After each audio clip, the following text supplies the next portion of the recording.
Hello everyone, welcome back most demandable video.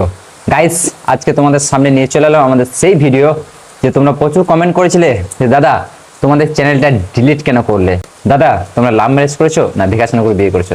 তো guys, আজকে আমি সব প্রশ্নের উত্তর আর জবাব তোমাদেরকে দেবো, পকেটে ভরে নিয়ে এসেছি। ঠিক আছে, আমি তোমাদেরকে বলি যে আমাদের চ্যানেলটা ডিলিট কেন করলাম। আসলে ব্যাপারটা হচ্ছে যে ওই চ্যানেলটাতে মোটামুটি 130টা প্রায় ভিডিও ছিল। তো 130টা ভিডিও ডিলিট করতে আমার এই জায়গাতে খুব লেগেছে, কিন্তু কিছু করার ছিল না, সেই চ্যানেলটাতে ভিডিও ডিলিট করতে হলো।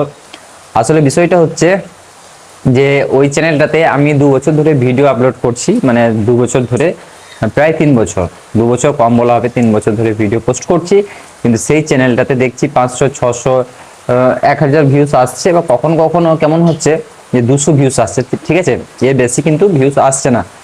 তো মাঝে মাঝে কি হয়, আমাদের মাথা খারাপ হয়ে যায় যখন আমরা দেখি যে আমাদের চ্যানেলে 3000 সাবস্ক্রাইবার আছে কিন্তু আমাদের ভিউস আসছে মাত্র 200। ঠিক আছে, তো অনেকবার এরকম হয়েছে, মনকে বুঝিয়েছি, ভিডিও পোস্ট করেছি, কিন্তু বারবার হওয়ার জন্য আর আমরা পারলাম না। তো তার জন্য খুবই বিরক্ত হয়ে গিয়েছিলাম, ওর জন্য আমাদের চ্যানেলটা কিন্তু আমরা ডিলিট করে দিয়েছি।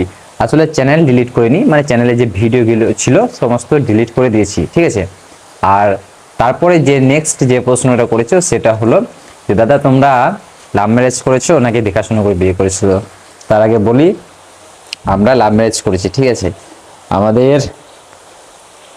ভালোবাসা 5 বছরের। ঠিক আছে, 5 বছর পর আমরা বিয়ে করেছি, তাও পালিয়ে। ঠিক আছে, তো এই এর জবাব পরে দেওয়া হবে, মানে আমরা কি করে বিয়ে করেছি, কোথায় বিয়ে করেছি, পালিয়ে বিয়ে করেছি। ঠিক আছে, আমাদের পুরো লাভ স্টোরি জানতে চাইলে তোমরা আমাদেরকে কমেন্ট করে জানাও। অবশ্য তোমরা অনেক সব জিজ্ঞেস করেছো, তো এটার জন্য একটা বড় মানে স্পেশাল ভাবে একটা ভিডিও নিয়ে আসবো। ঠিক আছে, তো আজকের ভিডিওতে জানানো ছিল এটাই যে আমাদের চ্যানেল ডিলিট করার কারণ, আর আমরা লাভ ম্যারেজ করেছি নাকি দেখাশোনা করে বিয়ে করেছি। ঠিক আছে, তো আজকের ভিডিওটা ভালো লাগলে অবশ্যই লাইক করে দিও, আর কমেন্ট করে অবশ্যই জানিও যে আমাদের এই মানে প্রেম কাহিনী জানার কি তোমাদের এতটুকু ইচ্ছা আছে তার জন্য। ঠিক আছে, তো আজকের ব্লগটা এতটাই, দেখা হচ্ছে তোমাদের সাথে নেক্সট আরেকটা দমদার ব্লগ নিয়ে। ততক্ষণ টাটা, বাই বাই।